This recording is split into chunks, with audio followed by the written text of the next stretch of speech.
Somente o Evangelho de Mateus relata o diálogo entre Jesus e João Batista. Os demais apenas supõem o encontro entre o precursor e o Messias logo no início do ministério público de Jesus, pelo ano 28 da nossa era. Jesus morreu no ano 30. Jesus morreu no dia 14 de abril do ano 30. Então, 7 de abril do ano 30. Então, esse encontro com João Batista deve ter ocorrido, segundo os estudiosos, no ano 28 da nossa era. Vejamos o texto de São Mateus. Prestem bem atenção, mesmo que o nosso mal quando escuta a Bíblia, a palavra de Deus, é pensar assim: já li esse texto, já conheço. Conhece nada. Deus está falando a gente agora, como se fosse a primeira vez. A gente deve sempre escutar a palavra do Senhor, como se fosse a primeira vez. E cada vez Ele nos dirá algo novo. Naqueles dias, vão observando os detalhes, apareceu João Batista pregando no deserto da Judéia e dizendo: convertei-vos, porque o reino dos céus está próximo. Pois foi dele que falou o profeta Isaías ao dizer: voz que clama no deserto, preparai o caminho do Senhor, aplainai as suas veredas. João usava uma roupa de pelos de camelo e um cinturão de couro em torno dos rins. Seu alimento consistia de gafanhotos e mel silvestre. Então vieram até ele Jerusalém, toda a Judéia e toda a região circunvizinha ao Jordão, e eram batizados por ele no rio Jordão, confessando os seus pecados. Como visse muitos fariseus e saduceus que vinham ao batismo, disse-lhes: raça de víboras, quem vos ensinou a fugir da ira que está para vir? Produzi então fruto que prove a vossa conversão, e não penseis que basta dizer: temos por pai a Abraão.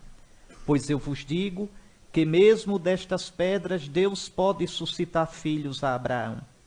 Já o machado está posto à raiz das árvores, e toda árvore que não produzir bons frutos será cortada e lançada ao fogo. Eu vos batizo com água para a conversão, mas aquele que vem depois de mim é mais forte do que eu. De fato, eu não sou digno nem ao menos de tirar-lhe as sandálias. Ele vos batizará com o Espírito Santo e com fogo. A pá está na sua mão, vai limpar a sua eira e recolher seu trigo no celeiro. Mas quanto à palha, vai queimá-la num fogo inextinguível. Nesse tempo, veio Jesus da Galiléia ao Jordão à procura de João, a fim de ser batizado por ele. Mas João tentava dissuadi-lo, dizendo: eu é que tenho necessidade de ser batizado por ti, e tu vens a mim. Jesus, porém, respondeu-lhe: deixa estar por enquanto, pois assim nos convém cumprir toda a justiça. E João consentiu. Batizado, Jesus saiu imediatamente da água, e logo os céus se abriram, e ele viu o Espírito de Deus descendo como uma pomba e pousando sobre ele. Ao mesmo tempo, uma voz vinda dos céus dizia: este é o meu Filho amado, em quem me comprazo. Antes do encontro com Jesus, propriamente dito, convém que observemos este João batizador. A palavra batista quer dizer batizador. Não é fácil a missão de João. A missão dele é ser sinal de um outro. Ser apenas uma seta que indica o caminho. Uma voz que anuncia a palavra. João não existe para ele mesmo, meus irmãos. Como vocês não vão ser padres para vocês. Para aparecerem. Para fazerem sucesso. Não. Veja.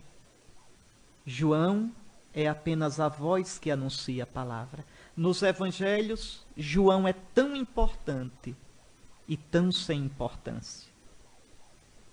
Somente Lucas se ocupa de suas origens. Mateus refere-se a ele de modo surpreendentemente abrupto, Naqueles dias apareceu João Batista pregando no deserto da Judeia. Não se importa com o lugar de onde vem, nem quem seja precedentemente. Importa somente sua pregação. E a pregação de João é importante porque anuncia um outro. É o outro que é importante. Eu vos batizo com água para a conversão, mas aquele que vem depois de mim é mais forte do que eu. De fato, eu não sou digno nem ao menos de tirar-lhe as sandálias. Ele vos batizará com o Espírito Santo e com fogo. João não é importante por si mesmo. É importante por causa do outro que ele anuncia. Para a gente que é ministro de Deus, para vocês que querem ser ministros do Evangelho, isso é essencial. Nós não somos galãs, nós não somos astros, nós não somos superstar, nós somos servos. Imagine se aquele burrico que entrou em Jerusalém levando Jesus pensasse que aqueles hosanas eram para ele. Não, é o Senhor que importa. É o Senhor. Veja, segundo São Lucas, toda a vida deste profeta de Deus, desta testemunha, o quarto evangelho chama João Batista de testemunha, quer dizer mártir. Martiria, o testemunho. Toda a vida de João é ela mesma uma profecia, uma preparação para Cristo. João, com a vida dele, vai sendo o precursor, quer dizer, o que cursa, o que caminha antes do outro, de Jesus. Pode olhar. São Lucas coloca anúncio do nascimento de Jesus, de João. Anúncio do nascimento de Jesus. Nascimento de João, nascimento de Jesus. Pregação e morte de João, pregação e morte de Jesus. Veja, o que acontece com a vida de João, acontece por causa de Jesus. Na carne dele, na vida dele, no destino trágico dele, ele está já completando a paixão do Senhor, a vida do Senhor, o mistério do Senhor. Veja, João não vive para si próprio. Mas eu também não posso viver para mim mesmo. Nem você se é cristão, e muito menos se quer ser padre. Não se trata de eu buscar a minha satisfação, de realizar os meus planos, os meus sonhos. Larguem disso, meus irmãos. Isso leva a nada. Os sonhos da gente são doidos. Se trata de realizar o que Deus sonhou para mim. Não o que eu sonhei. Meu sonho é quimera, meu sonho é ilusão. No meu sonho eu sou o artista principal. No meu sonho eu vou dar o papel de artista principal para outro, sou eu. Eu sou o mocinho da novela. Só que essa novela é falsa. Sonhar o sonho de Deus para mim. Ah, mas no sonho de Deus eu não sou o mocinho. Não, o mocinho é Cristo. Mas no sonho de Deus, você sonha de verdade. O seu sonho é realidade. O seu sonho liberta você. Faz você viver uma vida que vale a pena. Então vejam, João, a vida dele todinha é profecia, é preparação do caminho do Senhor. É quem vem depois que importa. João vai na frente como um batedor. Quando aquelas autoridades chegam, na frente vão os batedores. Pois bem, interessa quem vem atrás. Interessa Jesus. João é apenas o pregoeiro, o que anuncia. É o anunciado que realmente interessa. É comovente o modo como João se relativiza a si mesmo.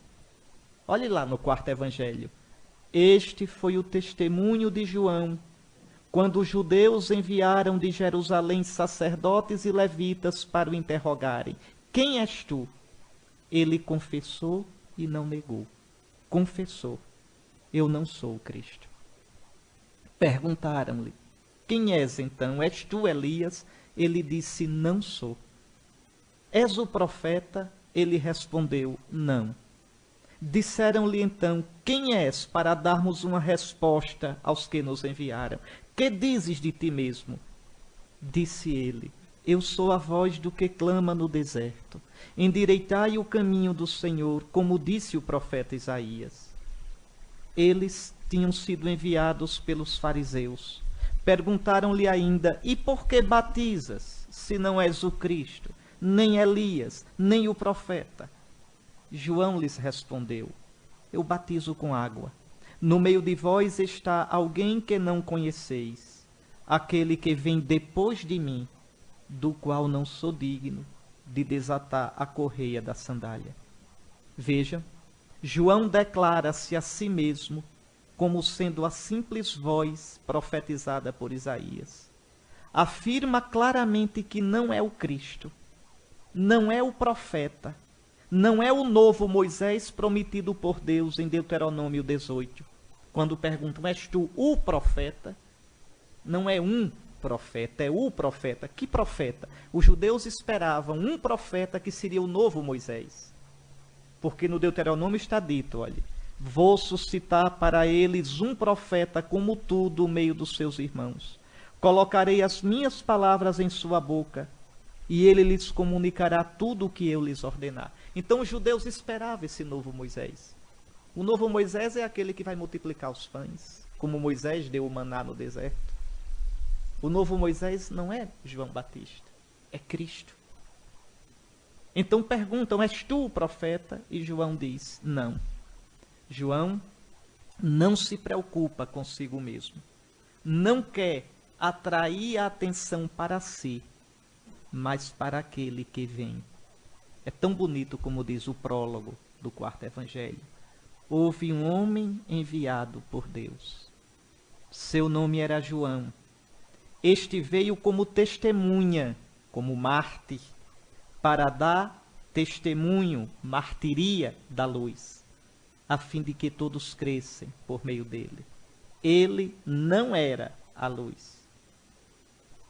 Ele não atrai para ele mesmo. Como é triste quando um padre atrai as pessoas a si e não a Cristo. E depois, quando sai da paróquia, leva todo mundo com ele. Levam 3, 4 ônibus para a missa daquele padre, porque é o bam. Fracasso pastoral. Fracasso. Fez muito sucesso como astro pop, não como padre. Ele não era a luz. Ele veio dar testemunho da luz. A luz é um outro. Está aí o Santo Padre passando. Não interessa, meus irmãos. Cristo fica. Cristo permanece. Vocês são todos jovenzinhos, olha. Passarão. Vão ver depois chegarem outros. Vocês, quando forem padres, vão ver outros padres chegando e vocês passando. Outros fazendo melhor o que vocês um dia fizeram. E vocês vão percebendo que vão passando. O que interessa? Ele permanece. Ele fica. Ele continua novo em folha. Isso é que interessa. E ele permanecendo, a gente permanece nele. Vejam o exemplo de João. Santo Agostinho, de modo tocante, comenta: segui o exemplo de humildade de João. Julgam que é o Cristo, e ele diz não ser aquele que julgam. Não aceita para a sua glória o erro alheio. Se tivesse dito eu sou o Cristo, como seria facilmente acreditado? Ele que já era assim considerado antes que eu dissesse. Mas João não diz. Reconhece o que é. Diz não ser o Cristo. Humilha-se. Vê de onde lhe virá a salvação. Compreendeu que é uma lâmpada e temeu ser apagada pelo vento do orgulho. não esqueçamos. É tão fácil esquecer que o centro é Cristo. É tão tentador na vida e na missão ocuparmos-nos de 1000 coisas e terminarmos por viver fazendo tudo do nosso modo, tornando-nos o centro e esquecendo-nos de que somos relativos e não temos luz ou vida para dar a ninguém. Qual é a luz que a gente tem para dar ao mundo? É Cristo.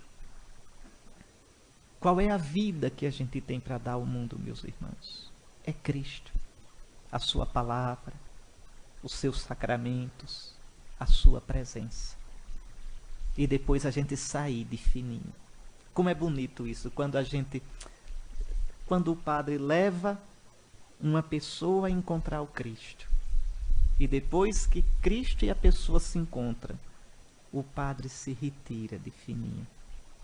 Pronto, realizei a minha missão. E agora eu passo e ele fica. Ao invés de estar atraindo para si,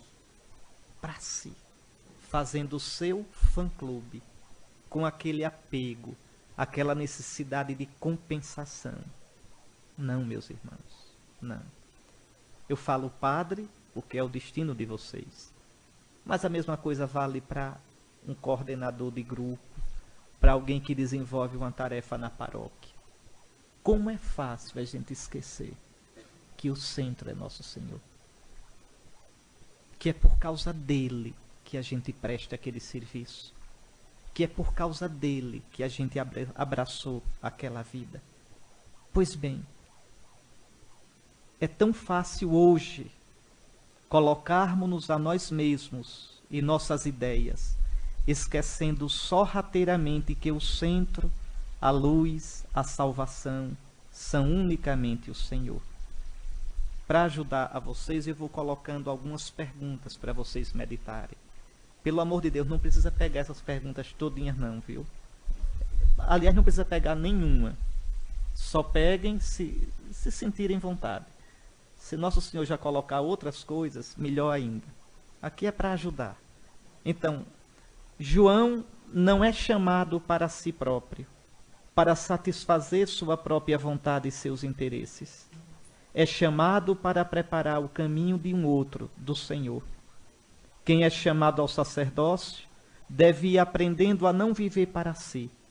Deve compreender que é chamado não para si mesmo e sua própria realização, não por um simples desejo pessoal, mas para ser presença e sinal de Cristo na igreja e no mundo. Você, padre, porque é o meu sonho. Você, padre, porque eu quero. Você, padre, porque é bonito. Não. Você, padre, somente por isso, porque o Senhor me chamou. Tenho medo, não queria, me sinto inadequado, o Senhor me chamou. Essa é a questão. Essa é a condição. Como você vê sua vocação? Como simples busca de realização pessoal? Ou como desejo sincero e amoroso de realizar a vontade do Senhor na sua vida? O padre verdadeiramente fiel nunca se coloca como centro. É Jesus o centro. Mas somente é possível deixar Jesus ser o centro do ministério se primeiro ele for o centro da minha própria vida. O Senhor tem sido realmente o centro da sua vida. Você pode realmente, com os fatos, com as atitudes de sua existência de cada dia, dizer que o ama verdadeiramente, que ele é o tudo da sua vida? Que tempo, que atenção você reserva para o Senhor na sua vida e no seu coração?